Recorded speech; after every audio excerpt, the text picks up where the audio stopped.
Hello everyone, welcome to my channel. इस video में हम जनरल साइंस का क्वेश्चन करने वाले हैं।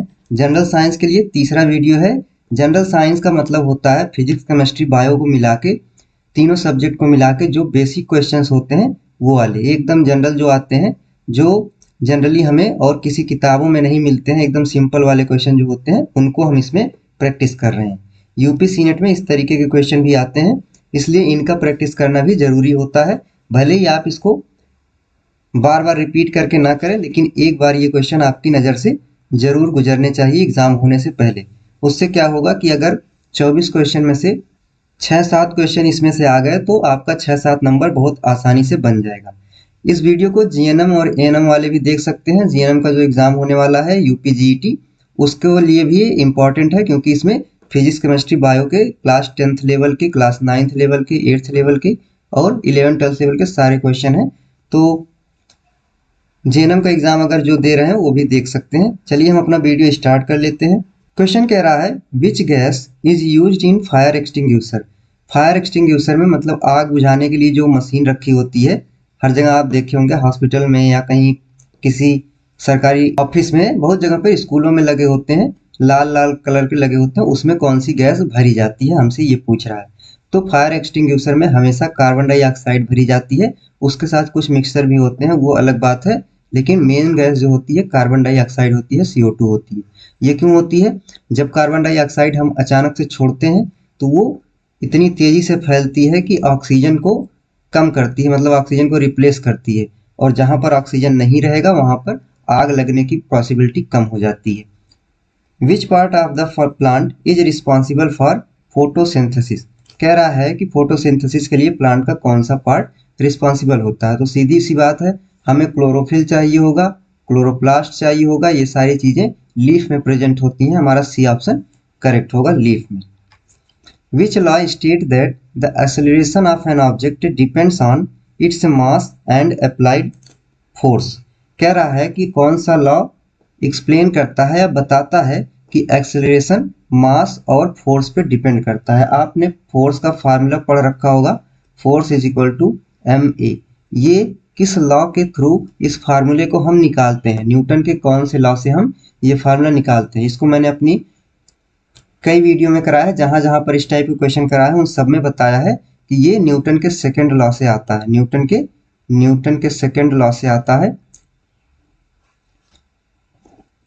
वहां से हम इस फार्मूले को निकालते हैं और यहीं से हमें ये पता चलता है कि जो एक्सेलरेशन होता है वो मास और फोर्स पे डिपेंड रह सकता है। तो हमारा जो आंसर होगा न्यूटन सेकेंड लॉ होगा, और ये बी ऑप्शन में दिया हुआ है न्यूटन सेकेंड लॉ। क्वेश्चन दिया हुआ है which blood group is known as the universal donor. Universal donor कौन होता है? तो यूनिवर्सल डोनर जो होता है ये O ग्रुप होता है, और ये AB जो होता है ये यूनिवर्सल एक्सेप्टर होता है, ये यूनिवर्सल एक्सेप्टर होता है।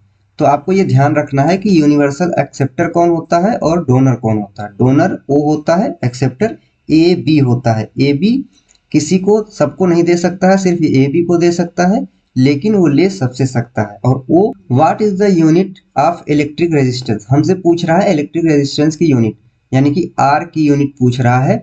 तो R की यूनिट निकालने के लिए मैंने पहले ही बता रखा है कि हम ओम्स लॉ का यूज करके R की यूनिट निकाल सकते हैं, वहां से हमारी यूनिट निकलती है और डायमेंशन निकाल सकते हैं। रेजिस्टेंस की यूनिट जो होती है ओम होती है, ओम। और इसको लिखते कैसे हैं, इसका सिंबल कुछ इस तरीके से होता है। वोल्ट पोटेंशियल की यूनिट है, एम्पियर करंट की यूनिट है, और वाट पावर की यूनिट है। Which metal is liquid at room temperature. कह रहा है कि कौन सा मेटल इसमें से रूम टेम्परेचर पर लिक्विड होता है। तो रूम टेम्परेचर पर लिक्विड होता है मरकरी। हमसे मेटल की बात किया है, नॉन मेटल की बात करता तो आंसर दूसरा हो जाता। नॉन मेटल वाला क्वेश्चन भी मैंने करा रखा है। मेटल अगर पूछेगा तो मरकरी लगाएंगे। What is the pH range of acidic solution. कह रहा है एसिडिक सॉल्यूशन का पीएच रेंज क्या होता है। जनरली हम पीएच जो देखते हैं 0 से 14 तक देखते हैं, 0 से 14 तक देखते हैं। इसमें क्या देखते हैं हम, जो 0 से 7 तक जाता है, यानी कि 7 से कम होगा, और 0 से ज्यादा होगा या 0 तक होगा, उसे हम एसिडिक पीएच मानते हैं, यानी कि 6.9 तक, 6.9 तक हम एसिडिक मानते हैं। और उसके बाद जैसे ही 7 होता है इसको हम न्यूट्रल कह देते हैं। ये न्यूट्रल हो जाता है, ना तो एसिडिक होता है ना बेसिक होता है। और इससे ज़्यादा जब जाते हैं 14 तक तो ये बेसिक नेचर का हो जाता है। ये हमारा स्केल होता है। हमसे पूछ रहा है एसिडिक सॉल्यूशन का क्या होता है, तो मैंने बताया 0 से 6.9 तक। तो यहाँ पर दिया हुआ है पीएच मान के लिए क्या निकालते हैं हम, 7 to 14 दिया हुआ है, ये बेसिक के लिए है। 0 to 7 दिया है, एसिडिक के लिए होता है एग्जैक्टली 7, ये न्यूट्रल होता है एबव 14 ये। तो हमारा करेक्ट ऑप्शन जो होगा 0 to 7 होगा। Which mirror is used in vehicles as a rear view mirror, हम इसमें से कौन सा मिरर यूज करते हैं रियर व्यू देखने के लिए। व्हीकल में जो मिरर यूज करते हैं हम बगल में साइड में, हम वहां पर कौन सा मिरर यूज करते हैं हमसे पूछ रहा है। तो वहां पर हम कॉन्वेक्स यूज करते हैं, कॉन्वेक्स, कॉन्वेक्स मिरर का हम यूज करते हैं। सी वाले ऑप्शन में कॉन्वेक्स मिरर दे रखा है, तो हमारा करेक्ट ऑप्शन सी होगा। What is the functional unit of kidney, kidney की फंक्शनल यूनिट क्या होती है, तो किडनी की फंक्शनल यूनिट नेफ्रॉन होती है, नेफ्रॉन होती है, आपको ये याद रखना है। नेफ्रॉन हमारा करेक्ट आंसर होगा। न्यूरॉन जो है ये नर्वस सिस्टम की फंक्शनल यूनिट होती है। एल्वियोलाई ये लंग्स में पाया जाता है। एक्सॉन ये नर्वस सिस्टम का पार्ट है या न्यूरॉन का पार्ट है कह सकते हैं। तो हमारा करेक्ट ऑप्शन नेफ्रॉन होगा, बी ऑप्शन दिया हुआ है। Which of the following is a noble gas, इसमें से नोबल गैस कौन सी। 18th ग्रुप में जितने भी पाए जाते हैं हम उनको नोबल गैस कहते हैं, क्योंकि वो बहुत कम मिनिमम रिएक्शन करते हैं और अपने फ्री स्टेट में पाए जाते हैं, तो इसलिए हम उनको नोबल गैस कहते हैं। पहला दिया हुआ है ऑक्सीजन, ऑक्सीजन तो बहुत ज्यादा रिएक्शन करता है। नियॉन हो सकता है, क्लोरीन रिएक्शन करता है, नाइट्रोजन रिएक्शन करता है। हमारा करेक्ट ऑप्शन जो होगा नियॉन होगा, बी होगा। आप पीरियोडिक टेबल एक बार देख लीजिएगा, बहुत इंपॉर्टेंट है। पीरियोडिक टेबल से डायरेक्ट पूछ लेता है कि कौन सा इसमें से मेटल है, कौन सा मेटलॉइड है, कौन सा नोबल गैस है, इस तरीके क्वेश्चन पूछ लेता है। और पीरियोडिक टेबल में ये अच्छे से बता रखा है, किसी भी किताब में सब में बता रखा है। What is the process of conversion of solid directly into gas is called, कह रहा है सॉलिड से डायरेक्टली गैस में अगर कोई चीज कन्वर्ट हो रही है, सॉलिड से गैस में जा रही है, तो वहां पर कौन सा प्रोसेस होता है। जब कोई चीज सॉलिड से डायरेक्ट गैस में कन्वर्ट हो जाए उसे हम सब्लिमेशन कहते हैं, सब्लिमेशन कहते हैं। तो हमारा करेक्ट ऑप्शन कौन सा होगा, यहाँ पर बी ऑप्शन में दे रखा है सब्लिमेशन। इवेपोरेशन का मतलब होता है लिक्विड से भाप में बनना या लिक्विड से एयर में जाना, गैस फॉर्म में जाना। कंडेंसेशन का मतलब होता है गैस फॉर्म से लिक्विड फॉर्म में आना, और मेल्टिंग का मतलब होता है सॉलिड से लिक्विड में जाना। Which gland is known as master gland in the human body, master gland हम किसको कहते हैं, तो मास्टर ग्लैंड जो होती है पिट्यूटरी ग्लैंड को कहते हैं।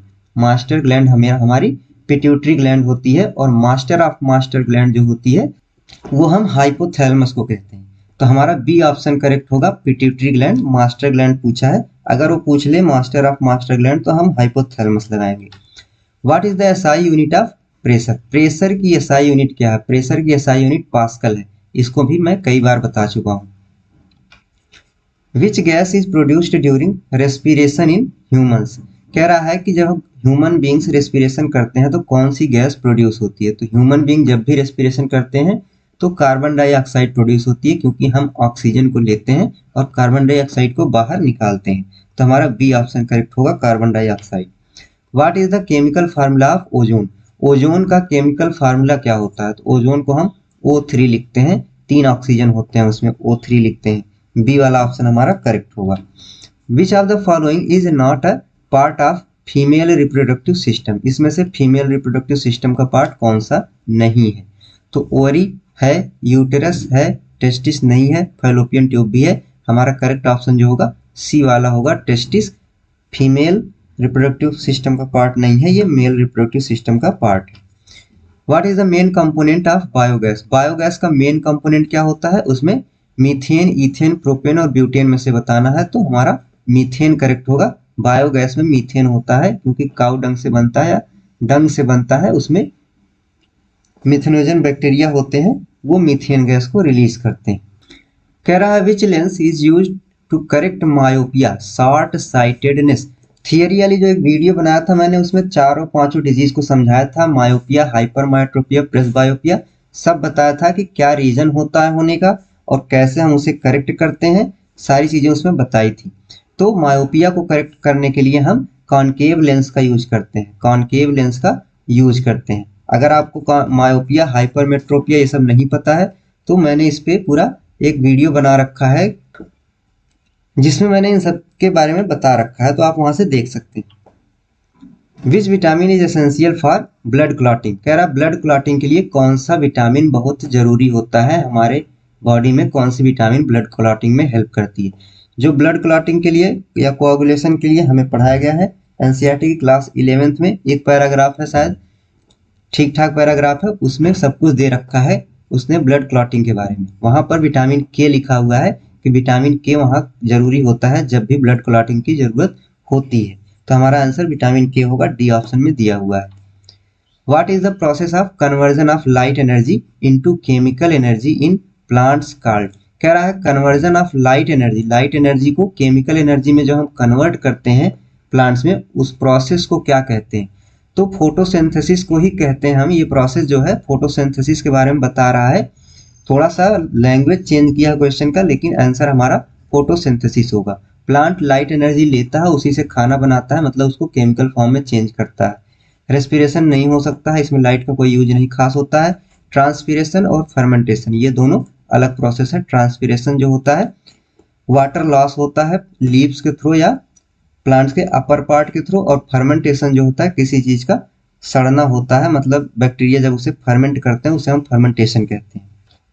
टोटल 20 क्वेश्चन थे, जनरल साइंस के क्वेश्चन थे, बहुत आसान क्वेश्चन थे। आपको बस एक बार इन पे नजर दौड़ा लेना है कि इस तरीके के क्वेश्चन भी आते हैं, जहां भी ऐसा क्वेश्चन दिखे आप वहां से प्रैक्टिस कर सकते हैं। ये तीसरा वीडियो था, मतलब 20-20, 25-25 क्वेश्चन मिला के मैंने तीन वीडियो बना दिए हैं। अभी और वीडियो इस पे बनाऊंगा, इस पे अगर मैं 10-15 वीडियो बना दूंगा एग्जाम तक तो काफी सारे क्वेश्चन इसके हो जाएंगे।